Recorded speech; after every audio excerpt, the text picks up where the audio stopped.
I woke to the glow of my phone at 2:36 a.m. At first, I thought it was just another work notification. But the sound, soft, deliberate, wasn't my usual email ping. It was the alert tone from a social app one hadn't opened in months. A red bubble blinked across the screen. You've been tagged in a video. Half asleep, I tapped it. The video opened to chaos, flashing lights, the rhythmic thump of bass, laughter echoing from somewhere high above the city. A rooftop bar, crowded with people. The shaky phone camera panned through the crowd before landing on a woman in a silver dress that caught the light like broken glass. Her mouth was on someone else's. For a second, I didn't even recognize her. Her hair was down, loose waves spilling over bare shoulders. Her fingers clutched the lapel of a man's jacket as if holding him steady in a storm. The man's hand was pressed against her waist, possessive, his thumb tracing the curve of her hip like he owned it. Then I saw his face. Ryan Cole. The name hit me like ice water. A smug grin I'd seen too many times in college. The kind of man who thought every woman wanted him and every man wanted to be him. The kind who always got away with it. The video stuttered as the crowd cheered, and Clara laughed. God, that sound. I knew that laugh. I'd fallen in love with that laugh. Hearing it in another man's ear made something in me twist, a mix of nausea and disbelief. The camera zoomed in as Ryan whispered something in her ear. Clara's lips parted. Her hand slipped down his chest. Then they kissed again, slower this time. More deliberate. The kind of kiss that didn't just happen. I didn't blink. I didn't breathe. Then, suddenly the live stream ended. I stared at the screen. The room was dark except for the ghostly blue light reflecting off the phone. My heart thudded in the stillness, loud enough to make me aware of every pulse in my body. Clara's name hovered above the video thumbnail, tagged in bold white letters. So was mine. The comment section was already filling up. Drunk emojis. Whoa, isn't she engaged? Isn't that Noah's fiancée? Damn awkward. My stomach turned. This wasn't a rumor. It wasn't gossip. It was live. Public. And the world had seen it before I did. For the first time in my life, I understood what heartbreak sounded like. It was the sound of my own shallow breathing in a silent room. I set the phone down and stared at the ceiling, waiting for the anger to come. It didn't. Just silence. Like my mind couldn't catch up to what my eyes had seen. I wanted to convince myself it wasn't what it looked like. Maybe it was a dare, or some twisted prank. But the look in her eyes wasn't confusion. It was hunger. That same hunger she used to have for me. I sat up, pressing my palms against my face. The apartment felt suddenly smaller, airless. Her perfume still lingered on the pillow beside me, soft, floral, deceptive. My fiancée. The woman I was supposed to marry in less than a month. I scrolled through the video again, slower this time, like some part of me thought maybe I'd missed something, some clue that explained it away. But it only got worse. Her hand in his hair. His mouth at her neck. Her body leaning into his as if she'd been waiting for it. A wave of heat spread through my chest. Not desire, not yet rage, but the cold recognition of betrayal that makes your body forget how to move. I could almost hear her voice in my head. You overthink everything, Noah. You never just feel. Well, I was feeling now. I checked the time again. 2:41 a.m. The night outside was dead quiet. Even the streetlights looked dimmer. My thumb hovered over her contact photo, smiling, eyes bright, wearing the same silver dress. Taken just last week when she'd sent me a mirror selfie, teasing, "Can't wait for you to see me in this." I had seen her in it. Just not the way I imagined. My phone buzzed again. A message from Ethan, my old friend, my best man. "Hey man, ignore the stream. People are being stupid. She's just drunk. Go back to sleep." Back to sleep. As if sleep was something I could just choose. I typed a reply, "Who's recording? Who posted this?" Then deleted it before sending. What was the point? They all probably knew before I did. They always did. My reflection in the dark screen looked foreign. Eyes hollow, jaw tight. I'd always thought betrayal would feel like a stab, quick and sharp. But it's more like drowning. You don't even notice when the water fills your lungs. I tried calling her once. Straight to voicemail. Tried again. Nothing. The third time, the automated message came. The person you are trying to reach is unavailable. Unreachable. That was Clara now. I looked around the apartment, the one we'd picked together. Her jacket still hung on the chair. Her wineglass on the counter. The wedding invitations stacked neatly beside my laptop, addressed and stamped. I thought about tearing them up. Instead, I sat there, motionless, listening to the low hum of the refrigerator and the faint sound of rain starting outside. Then the phone buzzed again. This time, it wasn't Ethan. It was Ryan. Sorry, man. Didn't mean for you to find out like this. Like this. As if there was a right way to find out your fiancé was making out with another man live on the internet. My fingers trembled. I wanted to reply, something violent, something final, but I didn't. Instead, I saved the video, locked the screen, and set the phone face down. In the silence that followed, my mind replayed every small moment. The way she'd been distant lately, her sudden girls' nights, the way she'd smiled a little too long at her messages. All the signs were there. I just refused to see them. Outside, thunder rolled low across the horizon, shaking the windows. I stood by the glass, watching the rain trace lines down the pane. The world felt different now, colder, smaller, cruel. And as lightning lit the sky, I whispered to the empty room. Happy bachelorette night, Clara. Dawn made the kitchen look honest. A stripe of light crossed the sink, catching fingerprints on the faucet and lipstick ghosting her glass. I sat at the table with the laptop open, the video paused on the frame where Clara's smile met Ryan's mouth. Coffee steamed. Her perfume still clung to the pillows, white florals with a sly undertow of spice. My chest hurt with every breath, as if grief had hands. There was no speech waiting behind my tongue. Only a house bracing for weather, the hum of the refrigerator, a chair's scrape, a bus sighing past the window. Her key turned at 6:11 am. Clara stepped inside in last night's silver dress, glitter pinned to her collarbone. She froze at the sight of the laptop and the frozen kiss. Explain, I said, a prayer I didn't believe in anymore. Her eyes softened, then shuddered. You were never really present, Noah, she said, voice hoarse. Ryan made me feel alive. Alive. The word tasted like bite marks. You were supposed to marry me. She looked at the invitations and the seating chart on the fridge. We were supposed to be happy. But you disappear into your head. You think love is a spreadsheet. I wanted heat. I wanted to feel wanted. I wanted you every day, I said too fast. I hated the pleading sound. She rubbed her temples, leaving a mascara smear. You wanted the idea of me. The plan. Ryan doesn't plan. Her mouth tilted when she said his name. We had sex on the roof, Noah. In the warm dark. It was stupid and terrible and, she met my eyes, defiant, and for 10 minutes, I felt like my skin fit again. The sentence split the room. My body remembered her, breath at my ear, the arch of her back when I traced the notch at her spine. The memory bloomed and recoiled against the image of Ryan's hand on her hip. Did you love him last night? I asked. Or did you want to be seen doing it? She flinched. You're cruel when you want to be. I'm accurate when I have to be.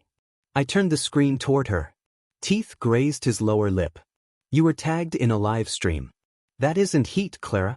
That's performance. She paced like choosing shoes before a party. It was a mistake, she said then, but also you pushed me there. I told you I was drowning and you handed me stones. I could have listed the nights I cooked, the weekends we painted, the vows drafted in a notebook. I could have pointed to the ring I bought with hours of my life. Instead, take what you need. If you're leaving, don't leave me the ghost of your dresses. You're serious. I'm awake. We packed in the silence of people who know one another's drawers. She moved like a tide pulling small, important things. The sweater she stole last winter, the locket she never wore, a tray of pins and a bottle of perfume I'd smell in strangers for years. I folded nothing. The motions of care felt like lies. At the closet she hesitated. We were close enough that I could see the freckles at her throat. If she leaned forward, we would have been kissing, and for a second my body mistook proximity for forgiveness. Heat rose between us out of habit. Don't I said. She stepped back as if burned. She closed the suitcase with a hard breath. Wheels clicked on the tile. At the door she turned. "You'll be okay," she whispered. "You always find the safe road. That's not what you wanted. It's what you are." Her fingers tightened on the knob. "I hope one day you choose something dangerous." The door shut. The apartment released a breath. I sat because standing felt like a test I might fail. The laptop went black. In it I saw my reflection, shallow-eyed, jaw tight, a man rehearsing control. Messages lit my phone. "Ethan, call me." A coworker, "Saw the video, are you okay?" An unknown number, "It's not what it looks like." I made coffee with hands that wanted to shake. The first sip was scalding, and I welcomed the pain. When I couldn't sit, I cleaned. I erased her from surfaces, hair ties in the couch, an earring in the rug, her toothbrush heavy with mint.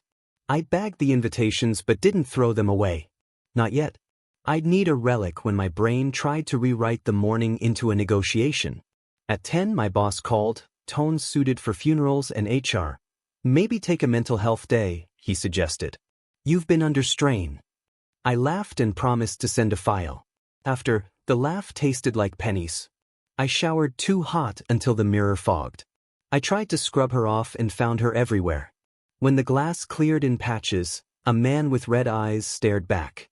I dressed and opened the curtains wide enough to let the day interrogate me.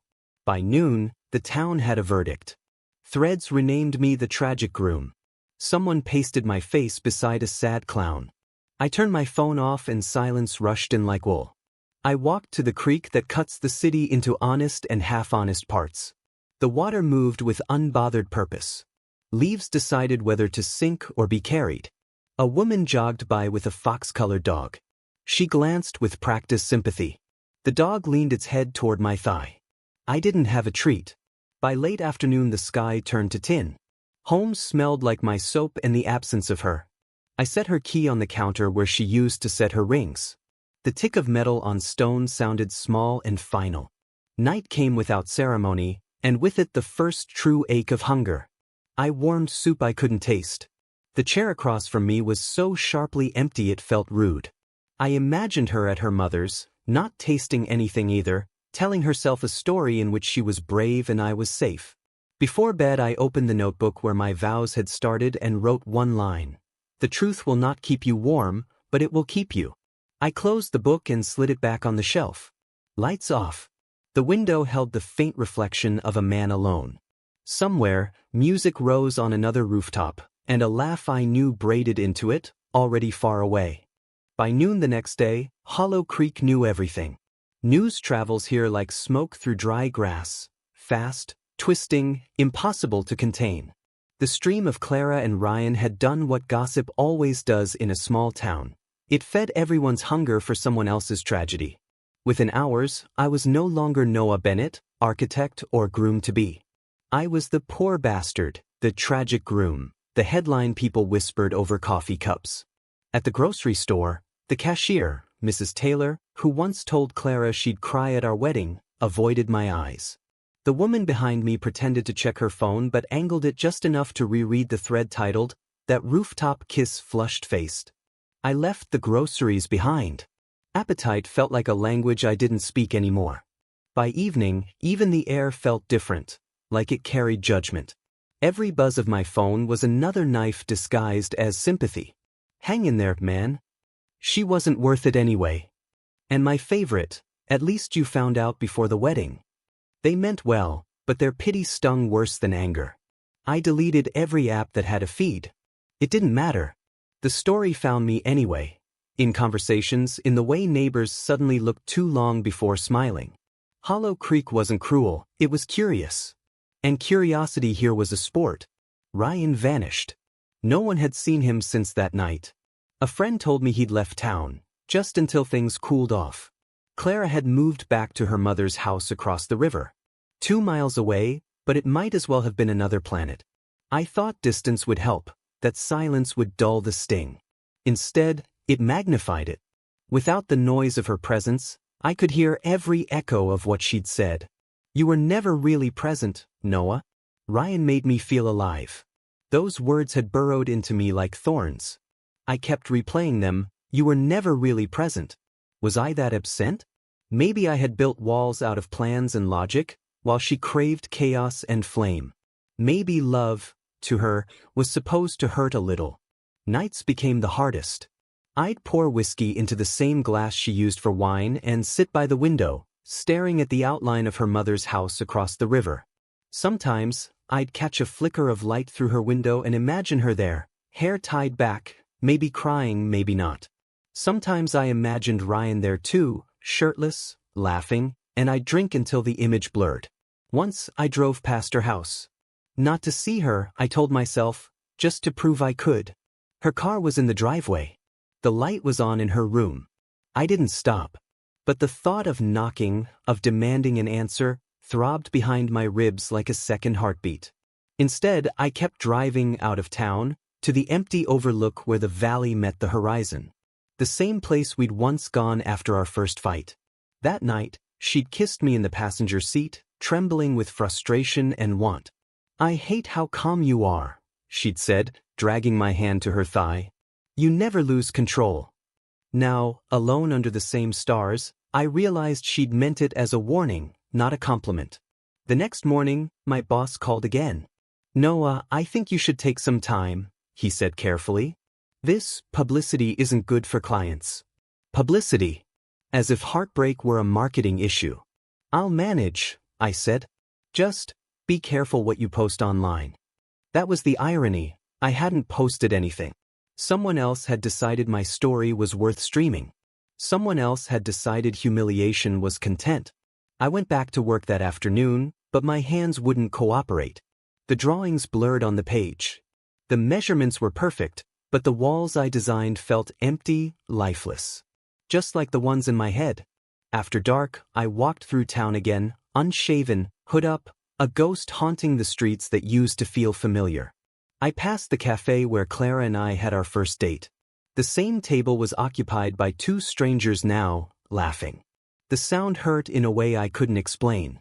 Inside, the waitress saw me and hesitated. Hey, Noah, she said softly. Rough week, huh? I nodded. She leaned closer, lowering her voice. For what it's worth, most people think Ryan's trash. Most people? I asked, forcing a smile. That's comforting. She reached out, fingers brushing my hand. You didn't deserve that. For a second, her touch lit a small, dangerous spark in me, warmth in a frozen body. But I pulled back, muttering a thank you, and left. Back home, the silence returned like a tide. I sat on the couch and scrolled through my messages again. Ethan hadn't texted since the night it happened. Marcus and Derek, our old group, had gone radio silent. The people who'd toasted to our engagement were suddenly mute. It should have been obvious then, that their silence wasn't loyalty but guilt. I went to bed close to dawn, the world outside still and blue. My phone buzzed once more before I drifted into that half-sleep where dreams and memories blur. A new message from an unknown number, 3 words that made my chest tighten. They're laughing, Noah. I stared at it for a long time, heart hammering. I typed, who's laughing? No reply. But I already knew the answer. Because somewhere out there, in a group chat full of people I once trusted, they were sharing the video again. Adding jokes, new captions, laughing at the man who had thought love was safe. And as I lay there, staring at the ceiling, one thought began to form, quiet but sharp as glass. If this town wanted a story, I'd give them one they wouldn't forget. The text, they're laughing, Noah, sat on my screen like a bruise that wouldn't fade. I tried to ignore it. I failed.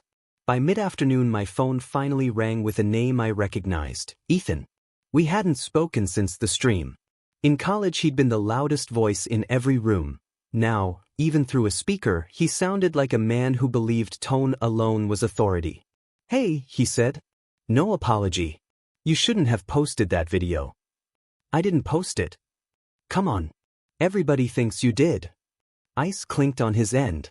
You made Clara look like trash. My laugh scraped. She managed fine without me.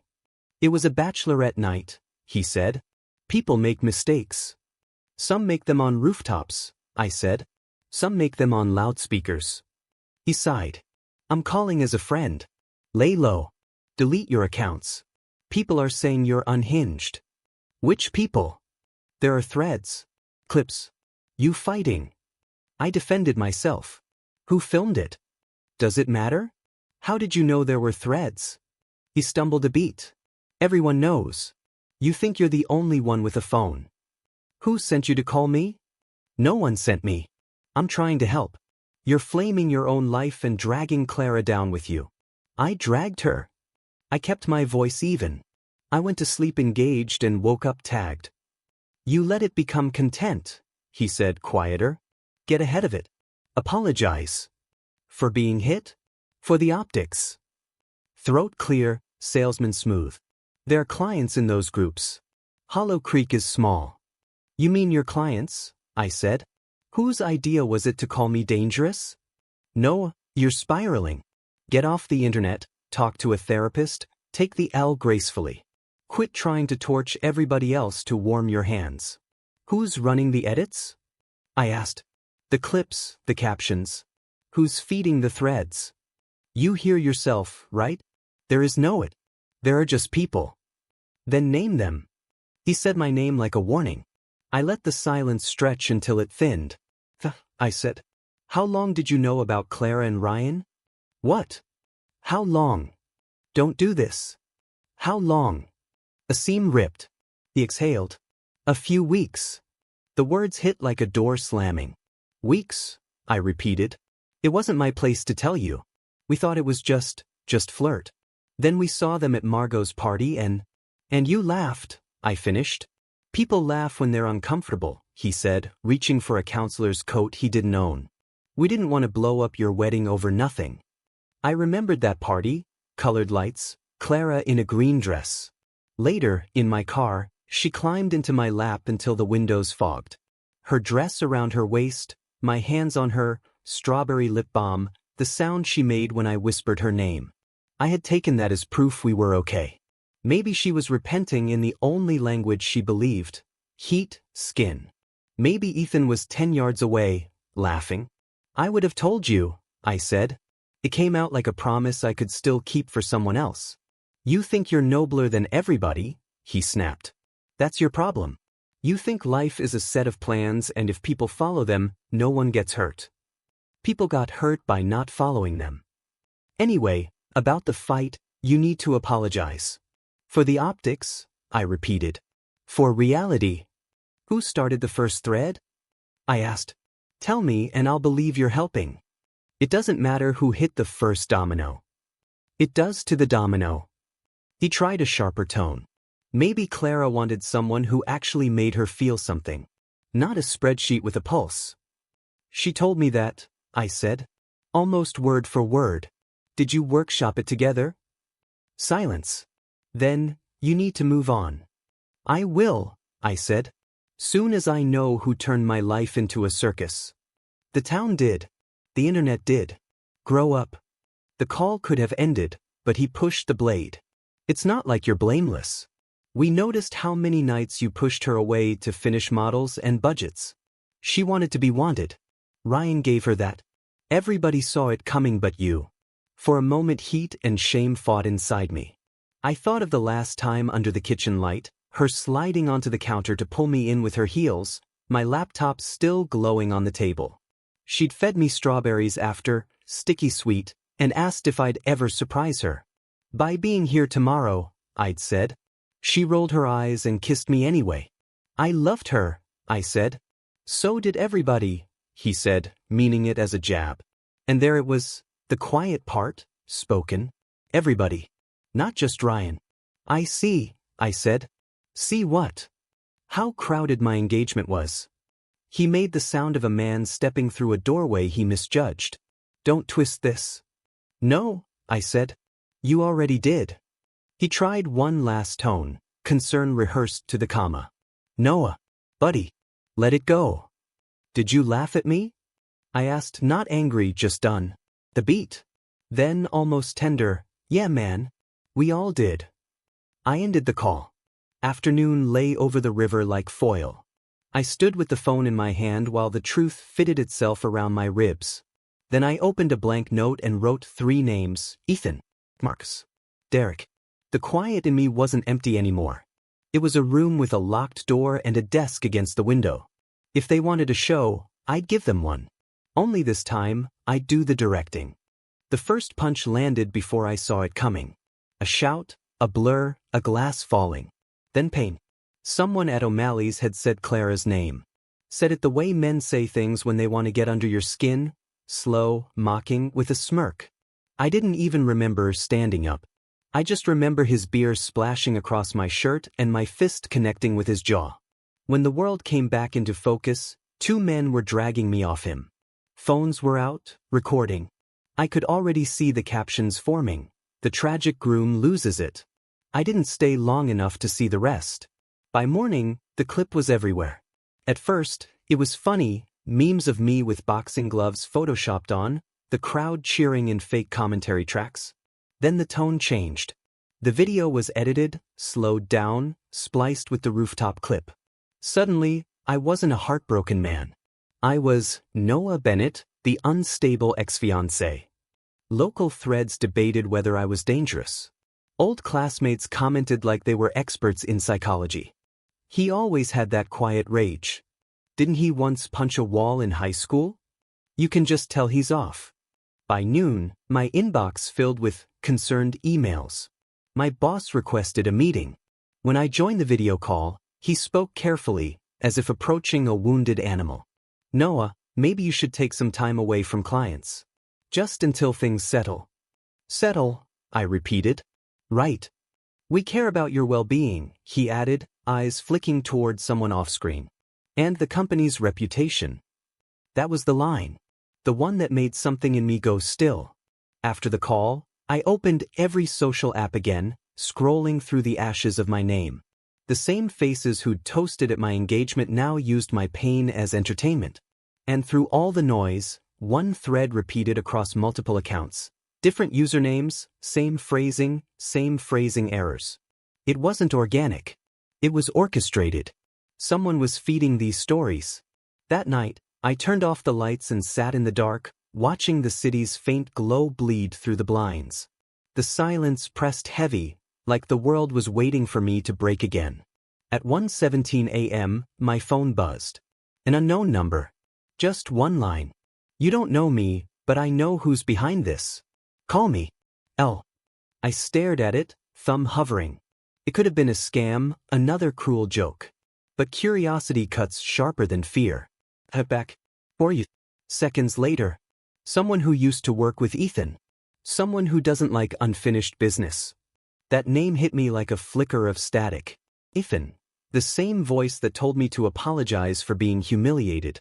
The same friend who'd known about Clara and laughed behind my back. I called the number. The voice that answered was calm, low, and precise. Noah Bennett. I was expecting your call. Who is this? Luca Vale, he said. We've never met, but I used to consult for Ethan's company. And if you think what's happening to you is random, it's not. I didn't speak. He didn't rush. Your little scandal was convenient, he continued. Ethan, Marcus, and Derek have been orchestrating a smear campaign for weeks. They've got a group chat, burner accounts, the whole circus. You were the perfect target. Sympathy at first, then ridicule. People click more when they're laughing. Why? I asked. Because you embarrassed them, Luca said simply. They covered up their own messes for years. Now, they're scared you might start talking. What messes? He laughed softly. That's the interesting part. Ethan's dabbling in narcotics distribution, off the record, of course. Marcus has been siphoning client funds through fake invoices. And Derek, a pause, like he was choosing whether to savor it. Derek's sleeping with his investor's wife. And she's threatening to talk. The room felt colder. You're serious? Completely. I left because I didn't want to go down with them. But they made me sign an NDA, and then they went after you to distract everyone. Why tell me this? Because you're already burned, Luca said. You've got nothing left for them to take. And because I don't like bullies.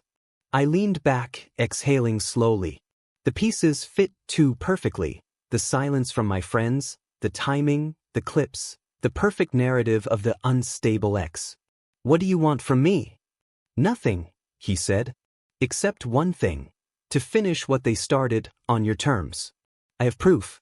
Emails, recordings, transaction logs. Everything you need." I hesitated. "You could just expose them yourself." "I could," he agreed, "but no one would care.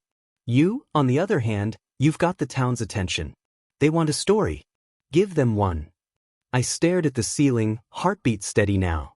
"What are you suggesting?" "Simple," Lucas said. "You gather everything. I'll help you organize it. When the time comes, we'll make sure Hollow Creek sees who the real villains are." A part of me, the old version, the one that believed in forgiveness, wanted to hang up. Walk away. Let time dull the edges.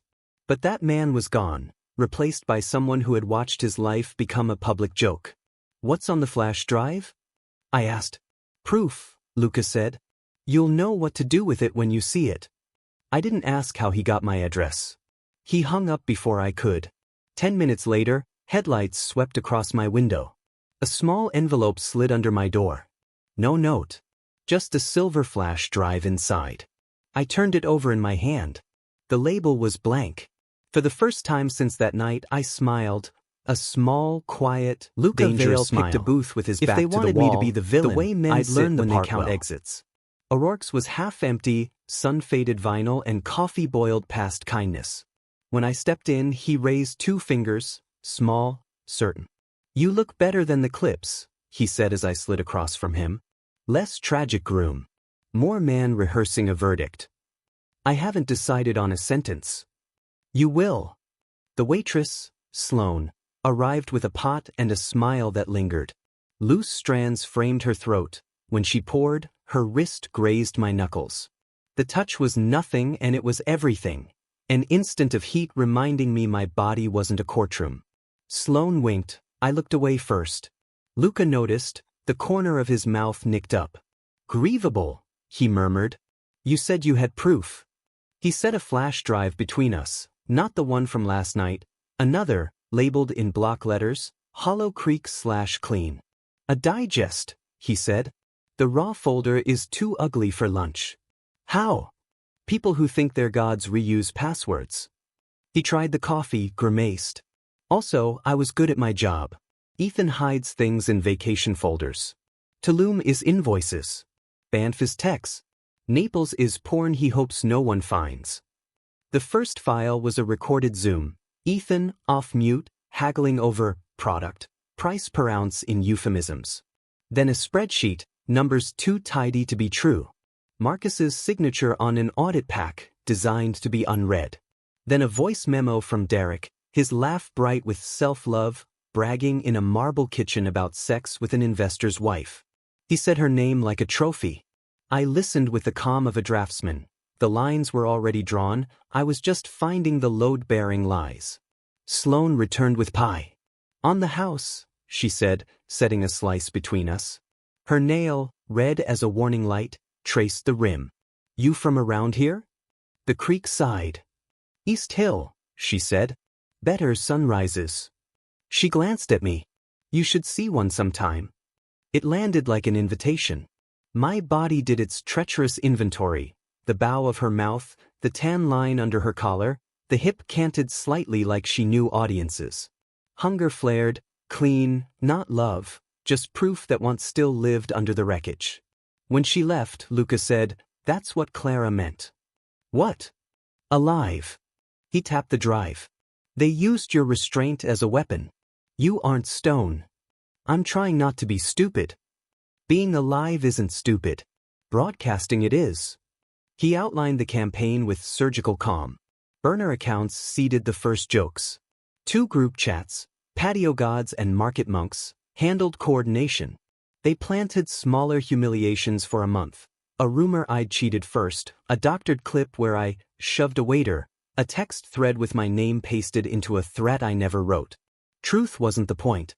Accumulation was. People don't check sources when they're having fun. "Why me?" I asked. "Because you were watchable and you bled. Also, Ethan needed cover. He's sloppy." The plan was simple and brutal. audit the crimes, auditorium the audience. We do what they did to me, only honest. One event at maximum attendance, the Harvest Fair. A stage, a rented screen, the tyranny of a PA system. Their voices, not mine. You need to be clean, Luca said. No outbursts, no whiskey posts, no midnight replies. Present like a man whose hands build shelters, not pyres. And if they try to stop me? They will. Arrive early. The organizer owes me. Tech runs local. No Wi-Fi kill switch. The drive's reflection shivered in my coffee. A week ago I'd have called it theatrical. Now it felt like architecture. A frame to carry what I could no longer lift alone. What do you want? I asked. An exit, he said. I leave town with my conscience notarized. And me? You leave with your name back. Or with a version you can live inside. Sloane brought a check I hadn't asked for. You're thinking too hard, she said. East Hill. 6 tomorrow. Sometimes sunrise is late if you're looking the wrong way. Her smile was a dare and a kindness. It loosened something I'd tied tight since the stream. After she left, Luca slid the drive closer. One more thing, he said. Clara isn't innocent. She didn't design the campaign, but she fed it when it served her. DMs, a forwarded clip, a private account where she liked the right jokes so the right people saw. Shame wears makeup. The old ache pressed at my ribs. I pictured her thumb on her phone, on him, on pulse points where decisions grow teeth. Sex and attention share a closet. I let the anger cool into comprehension. Understood. He stood. I'll text a checklist. Make your files. Back them up 3 ways. Practice not blinking. We shook. His grip was firm and brief, the way professionals seal a job already begun. Outside, Sloane smoked on the curb. She shaped a ring and spoke through it. 6, she said. My body answered with a quiet, treacherous yes. On the walk home, purpose lightened me, not joy, not forgiveness, just muscles remembering labor. In the apartment I cleared the table like a surgeon scrubbing in, cords, notebooks, coffee going cold. I opened the drive and began building the show. We divided evidence into acts: supply, siphon, seduction. Dates, faces, captions in their own words. Where audio wobbled, I burned transcript into the frame. Where their laughter spilled, I clipped nothing.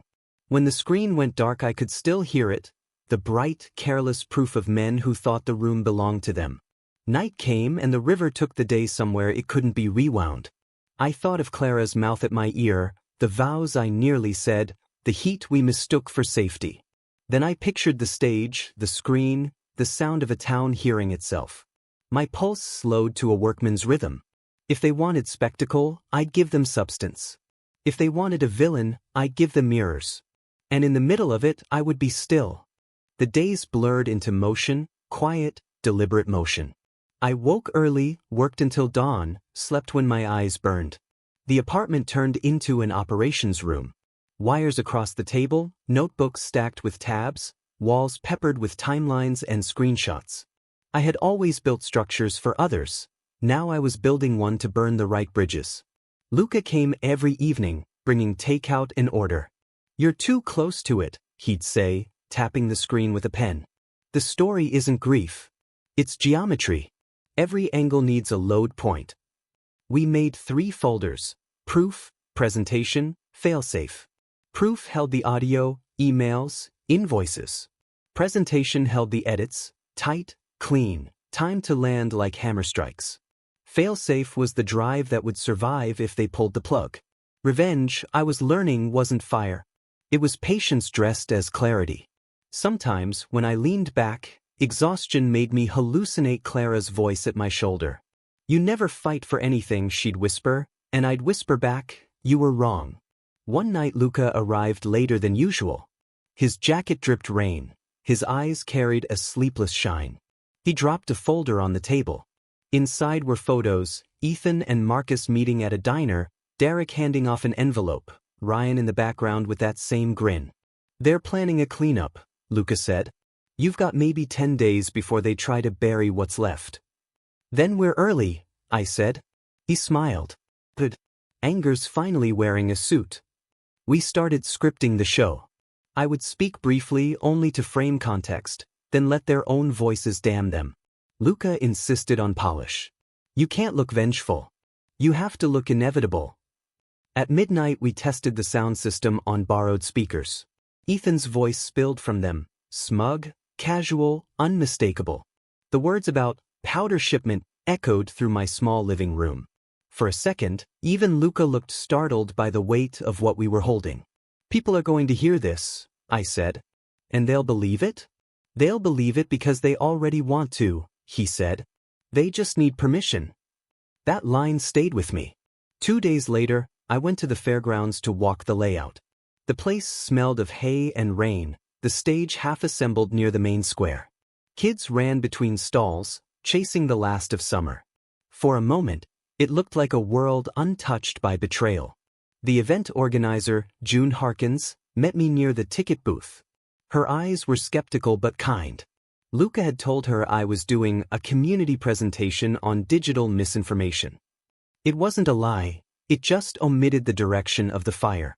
I can give you 5 minutes before the raffle, she said. Keep it clean, keep it quick. 5 minutes is all I need. When I turned to leave, Clara's name hit my ear.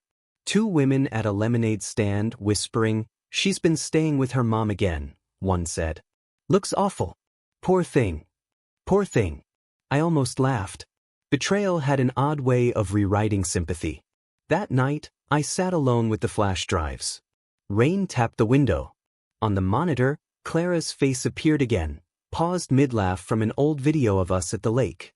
I'd filmed it on a day when I believed life was simple. Her hair was wet, her cheeks flushed, sunlight turning her eyes gold. She looked happy, maybe she had been. Or maybe she'd always been acting even then. I didn't delete the video. I let it stay, small in the corner of the desktop, a ghost witnessing my rebirth. By dawn, the plan was airtight. Sound feed routed through backup power. Files mirrored to a cloud Luca controlled. Scheduled posts queued for upload in case I didn't make it to the mic. Luca arrived with coffee and something like admiration in his eyes. "You've got a future in exposure." I had a future in architecture. "This is architecture," he said. "Just made of truth instead of steel." We sat in silence for a while, watching the render finish. When it was done, I clicked play one last time. Ethan's laughter filled the room, his voice bragging about fixing my reputation, Marcus joking about using Noah as an example. Derek chimed in with a toast to the fall of saints. I stopped the video and looked at Luca. "They'll hate me more after this." "They'll fear you," he corrected. Before he left, he paused at the door. "Remember, timing is everything. They built a spectacle on your pain. You'll build truth on their arrogance." When the door closed, I stood there for a long time. The quiet wasn't empty anymore. It was pregnant with purpose. I realized I wasn't shaking, not even a little. For the first time since that rooftop stream, I was steady. I turned off the lights and whispered to the dark, "Let them laugh one more time." Because after the fair, no one would be laughing. The morning of the harvest fair dawned gray and heavy, the kind of weather that waits to decide if it'll rain or forgive you. Hollow Creek's main square pulsed with color, pumpkin displays, fried dough, the low hum of carnival music mixing with laughter. The whole town had gathered, oblivious to what was coming. I parked 2 streets away and watched from the truck for a moment. My heart wasn't racing, it was measured. Every detail had been rehearsed, sound checks, timing, backup feeds. The presentation sat on a drive in my jacket pocket, cool and small as a secret. Luca had texted at dawn, "Crowd will be full. You'll know when." Now, watching the crowd, I did. The stage dominated the square, wood planks strung with orange lights, a banner overhead reading community and connection. The irony almost made me smile. Ethan stood near the beer tent, laughing too loud as usual. Marcus and Derek flanked him, the trinity of false confidence. Clara was there too, near the craft stall, hair tied back, wearing a cream coat that used to hang in my closet. She looked smaller. Or maybe I finally saw her without the frame of love. I walked toward the stage, unnoticed, another face in the crowd. My steps felt detached, automatic. The closer I got, the clearer the noise became: Ethan's booming laugh, the metallic clash of rides, the hum of 100 phones ready to record something fun. They were about to get something unforgettable. At the equipment tent, June met me, clipboard in hand. "You're our misinformation guy?" she said, half teasing. "That's me." 5 minutes before the raffle. She smiled, already distracted by a vendor shouting about pie judging. "Try to keep it family-friendly." "Always." When she walked away, I glanced toward the main stage's soundboard. Luca was already there, half hidden behind a stack of speakers, adjusting cables. He caught my eye and nodded once. "Go time." I climbed the steps, adjusted the mic, and felt 1,000 casual gazes land on me. The crowd quieted, expecting trivia or charity updates. "Hi, everyone," I said, voice steady, carrying just enough warmth to sound harmless. "I'm Noah Bennett. You probably know my name even if you don't want to admit it." A ripple of laughter, uneasy, curious. "Over the last few months, a lot of stories have circulated about me," I continued. "Some true, some edited. But tonight, I'd like to share a story that isn't about me at all. It's about truth and what people do when they think no one's listening." Ethan's head lifted in the crowd. He said something to Marcus. I kept speaking. "I promise it'll only take 5 minutes." Then I looked toward Luca. He hit play. The speakers cracked once, then filled the square with Ethan's voice, clear, unmistakable. "He's losing it. Perfect. Keep the threads alive. I've got 3 fake accounts posting by morning." The crowd went still. Marcus's voice followed. "If we push the dangerous X angle, his boss will drop him. Clients too. One clean break." Laughter. Real, recorded laughter. Then Derek. "I told the investor's wife it's for charity. She'll pay anything if I keep her secret." Gasps rippled through the square. Phones came out. Ethan shoved through people, face red, shouting, "This is edited. It's fake." Luca switched feeds. Marcus's spreadsheet glowing on the projection screen, funds siphoned into ghost accounts. Ethan's emails followed, each one a nail. Derek's messages next, explicit, careless, irrefutable. And through it all, their own voices laughed and bragged. Clara's face turned pale in the crowd. She took a step back, one hand at her throat. I couldn't read her expression: shock, guilt, recognition. Maybe all 3. Ethan reached the stage, trying to yank the cord. Luca blocked him with casual precision. Security moved in, confused but firm. "This is defamation," Ethan shouted, spit flying.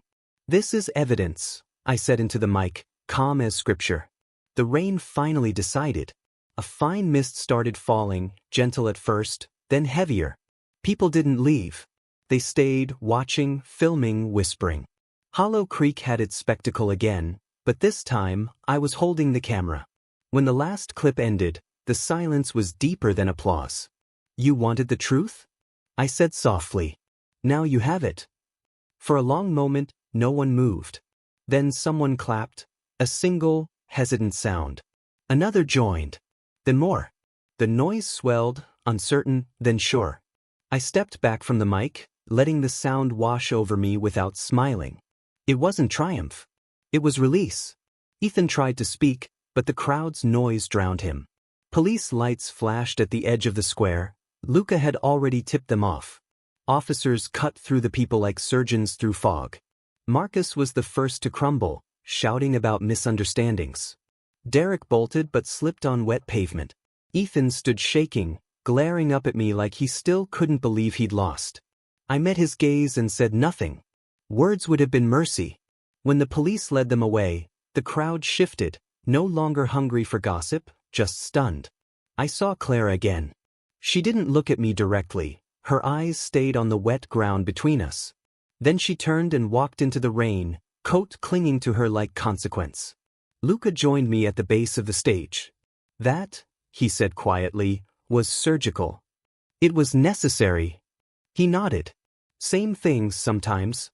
We stood there in the drizzle, watching the last of the crowd disperse. The lights of the fair blinked on through the mist, flickering orange, gold, and red. The smell of wet hay mixed with fried sugar. Somewhere behind us, a child laughed, oblivious.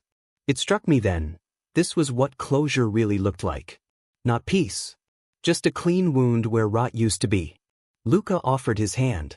Time to disappear, Noah. I looked at him, at the drive still warm in my pocket. Yeah, I said. Time. He gave me a small smile. You built a hell of a structure. No, I said, staring at the rain-slick street. I just tore down the wrong one. We left Hollow Creek as the fair lights flickered out behind us, the sound of the crowd fading into memory, a storm finally spent. The sound of Ethan's voice didn't end at the fair. It followed us into the alleys and car windows and kitchen radios, a tide that couldn't be pulled back. After the rain broke the crowd apart, the square kept echoing with phrases like loose screws on a shaking bridge, keep the threads alive, dangerous X, one clean break. People repeated what they just heard as if saying it aloud would make it less real. It didn't. It only made it permanent. I watched the officers split the trio, Marcus sagging, Derek squirming, Ethan vibrating with disbelief, the kind that turns into rage if you don't feed it. When he lifted his head, his stare found me through the drizzle. He mouthed you as if a new language had been invented to blame me. Luca's hand closed on my elbow, guiding me off the riser. Don't gloat, he said under his breath. Dignity wins in the edit. Dignity. I walked like a man trying on a suit that finally fit. People parted. Some touched my shoulder, a brief press, apology, allegiance, curiosity disguised as comfort. A teenager I didn't know lifted his phone and whispered, respect, as if I'd scored the game winner instead of playing back everything the town had refused to hear. It should have felt hollow, instead it felt exact. Clara stood near the crafts tent like a figure someone had erased and redrawn badly. The cream coat clung to her, damp, transparent at the collarbone.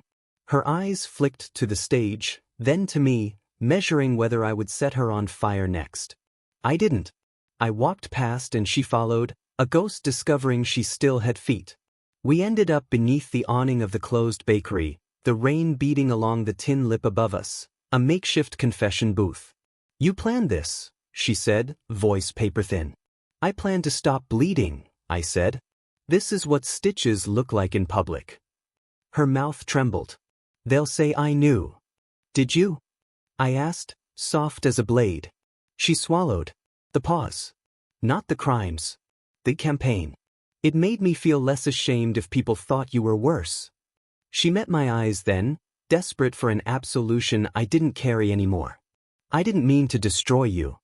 You didn't, I said. You introduced me to the people who wanted to. Her breath fogged, visible in the humid cold. He made me feel alive, she said, as if translating a religion to a man who had left the church.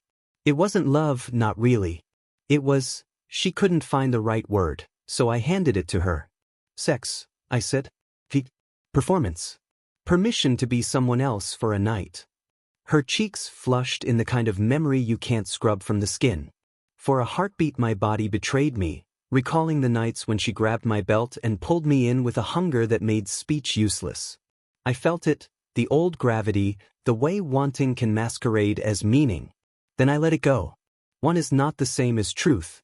I'm not going to ruin you, Clara, I said. That's not my work. What is your work now? She asked. Building what stands, I said. And naming what doesn't. She nodded, tearing up in the way she hated, jaw set, eyes gleaming. Lightning stitched the clouds. For a second she stepped closer, close enough that I could smell the rain in her hair, the faint ghost of the perfume that still haunted my pillow. My body leaned a degree toward hers before memory yanked it upright. We let the space harden between us again. Luca appeared at the edge of the awning, water shining off his lashes. Statement? He asked me. They'll want one for the record. Truth played, I said. I'm done performing. Good line, he said, filing it for later. He looked to Clara with an unreadable politeness. You should go home tonight. Not to a crowd. She flinched, nodded, left. I watched her fade into umbrellas and brake lights, a part of the storm refusing to admit it had passed. The officers waved us over. The square had shifted from carnival to crime scene, yellow tape draped along the stage like an ugly sash. I signed a form, gave my name, confirmed what everyone had heard. The sergeant's eyes were tired and kind. "It won't be quick," he warned. "But it'll be straight." Luca and I cut through the wet streets to O'Rourke's. Inside, the air smelled like fry oil and victory someone was afraid to celebrate. Sloane was behind the counter, damp hair gathered in a rough knot, neck bare where a chain had been. "You're trending," she said, sliding 2 coffees toward us. "In a good way, which is a first for this town." I wrapped my hands around the heat and realized they weren't shaking. Her fingers brushed mine as she set down sugar I didn't ask for. The touch lit a live wire from palm to shoulder, the kind of simple electricity I'd been pretending didn't exist since the stream. She noticed my breath catch. The smallest smile warmed one corner of her mouth. "You want pie, or you want to actually taste something?" "Something," I said, voice lower than I intended. She poured a shot of whiskey into each ceramic cup with the solemnity of a sacrament. "To endings," she said. The liquid burned like a promise. Luca spread a napkin and began listing follow-ups in a neat hand. "Send files to the paper, schedule the upload batches, back up the backups, consider counsel." I watched his pen move and thought of my own lines. How precise you need to be when a roof might collapse if a beam is angled half a degree wrong. "Tomorrow," he said, "there'll be counter-narratives. You stay quiet. Let the evidence do the talking. And tonight you exhale." He capped the pen. "And maybe sleep." Sloane leaned on the counter, reading us like blueprints. "He could also do something alive," she said, eyes flicking to mine. "Walk home slow. Get wet on purpose. Remember what skin is for besides flinching." The invitation was light, not a trap, an exit sign set at chest height. Heat rolled under my ribs, curiosity stretched its limbs. I didn't say yes. I didn't say no. She didn't press. When we stepped back outside, the rain had gentled to a mist that jeweled the street lamps. Luca paused, listening to the quiet that comes after a town learns something about itself. "You did well," he said. "Not clean, not pretty. But well. They'll say I was cruel.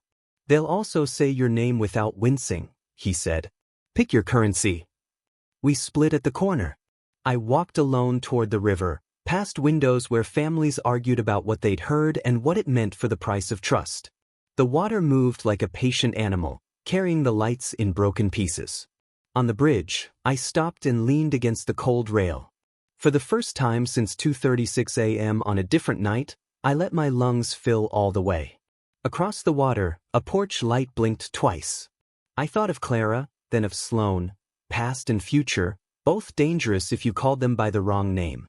The ache in me wasn't gone, but it had shape now. You can live with pain that has edges. You can put it in a room and close the door. A car slowed behind me, idled, then moved on. Somewhere, a door slammed, a dog barked, thunder rolled somewhere else. I put my palms flat on the railing and whispered to the current, "It's done." The word didn't echo. It didn't need to. I turned for home.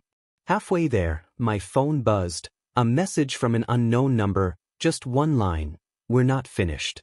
No signature. No threat, just certainty. I smiled without heat. "Neither am I typed back. The town slept. The files were sent. The screen inside my head finally went dark. And for the first time since the stream, I knew which story was mine to tell and which ones I would never carry again. 3 days after the fair, Hollow Creek smelled like smoke and wet leaves. The police cars were gone, the fairgrounds half dismantled, and the gossip had mutated into something quieter, curiosity mixed with guilt. People nodded at me in the street now, some with sympathy, others with the awkward reverence reserved for men who've done something irreversible. Ethan, Marcus, and Derek were officially under investigation. Local news called it the Hollow Creek exposure. The headlines rotated between Scandal Rock's local firm and Community Questions digital ethics. The words meant nothing. What mattered was the silence that replaced laughter when I entered a room. I should have felt vindicated. I didn't. Revenge doesn't hum, it echoes. And echoes never stop when you tell them to. Luca stayed for 2 nights after, sleeping on my couch and organizing the aftermath like a surgeon doing cleanup. He'd received messages from journalists, offers from law firms. He declined them all. Truth doesn't belong to whoever sells it first, he said. Then one morning he left. No handshake, no speech, just a note on the counter. You built it right. Don't rebuild it wrong. The apartment was suddenly too clean, too quiet. I tried to cook but couldn't taste anything.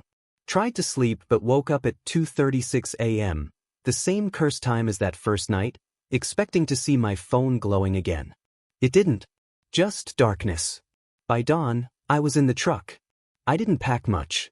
A duffel bag, a laptop, and the last flash drive, the one labeled failsafe. I left the rest. Even the ring stayed in its box on the counter, still reflecting light that didn't belong to anyone anymore. Driving out of town felt like pulling teeth from the map. The roads I'd known all my life unfolded like an old film reel. Houses with peeling paint, the diner where Clara once fed me pie with her fingers, the bridge where I'd whispered it's done. The world outside was the same, only I had changed shape. At a gas station 30 miles north, I stopped for coffee. The clerk was watching the local news on a dusty TV above the counter. Ethan's mugshot flashed across the screen, followed by Marcus and Derek. Then Clara, her photo from our engagement shoot. The caption read, "Clara Hensley declines comment on recent events." "Crazy story," the clerk said, not recognizing me. "Whole damn town's talking about it." "Yeah," I said. "Crazy." Back in the truck, I found myself smiling, not from joy, but from the strange peace that comes when everything has already burned. There's nothing left to lose, so even the wind feels like permission. Around noon, I reached the overlook, the same spot where I'd come that night after the breakup. The valley stretched below, gold and endless. The air smelled like pine and rain. I parked, killed the engine, and sat with the silence. That's when I heard footsteps. Sloane stood by the guardrail, holding 2 coffees and that same easy half-smile. "Figured I'd find you here," she said. "You didn't say goodbye." "I'm not good at goodbyes." "Lucky for you," she said, handing me a cup. "I'm not asking for one." We leaned against the rail, sipping in silence. Below us, the town looked harmless again. She nudged me with her elbow. "You think they'll talk about you forever?" "Maybe," I said. "Until the next scandal." "Good," she said. "Means you get to start over." I looked at her, the wind catching her hair, sunlight drawing lines along her neck. There was something unguarded about her, like she'd learned to live with the truth without needing to justify it. The kind of strength that doesn't perform. "You ever just drive without knowing where you'll end up?" I asked. "Only when I need to remember I'm still moving." "Want to come?" She smiled, slow, uncertain. "Maybe." We stood there for a long moment, not touching, just breathing the same cold air. The sky above the valley started to clear, the first real light breaking through the clouds. "Whatever they say," she said softly, "you didn't destroy anyone. You just showed them the mirror." "Mirrors don't lie," I said. "They do," she replied. "They just show you the truth backward." When she left, I stayed. Watched the clouds drift. Let the wind crawl through the open window and scatter everything inside me that still felt like anger. By the time the sun started setting, Hollow Creek was just a shadow behind me. I didn't know where the road led, north, maybe east, but for the first time, it didn't matter. The GPS blinked, searching for signal. I turned it off. There's a kind of freedom that only comes after ruin, the kind that doesn't ask for forgiveness or applause. Just forward motion. As I drove, I caught my reflection in the rearview mirror, eyes steady, face unfamiliar. Not the broken man who'd watched his world collapse. Not the groom who lost his bride. Not even the avenger who brought down his enemies. Just a man reborn in truth. And for the first time since the stream, I felt alive.